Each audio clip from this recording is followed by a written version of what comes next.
ஆன்மீக அன்பர்கள் அனைவருக்கும் வணக்கம்.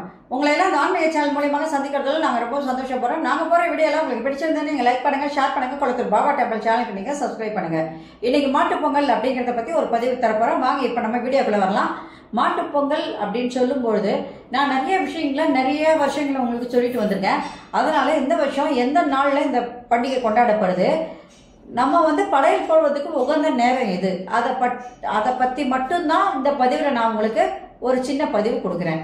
இப்போ மாட்டுப்பொங்கல் அப்படின்னு சொன்னால் இது எல்லாருமே கொண்டாடுற பண்டிகை தான். மாடு வச்சிருக்கிறவங்க தான் அந்த மாட்டுப்பொங்கலை கொண்டாடணும்னு கிடையாது.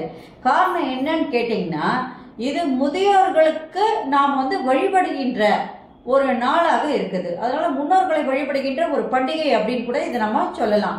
இந்த வருஷம் மாட்டுப்பொங்கல் 15/1/2025 தை மாதம் 2ஆம் நாள் புதன்கிழமை கொண்டாடப்படுகிறது. படையலிட்டு வழிபாடு செய்யணும் அப்படின்னு சொன்னால் அதுக்கு உகந்த நேரம் காத்தால 9 மணிலேருந்து 11:55 வரைக்கும் நீங்கள் படையல் போடலாம். அதை தவிர்த்து பின்னாடி போடணும் அப்படின்னு சொன்னால் அந்த நேரம் நமக்கு ஒத்து வரல. அடுத்ததாக நம்ம எப்போ படையல் போடலாம் அப்படின்னு கேட்டிங்கன்னா, மதியானம் 1:40லேருந்து நீங்கள் எந்த நேரம் வேணாலும் படையல் போடலாம். எல்லா நேரமும் நல்ல நேரமாக தான் இருக்குது அன்னைக்கு.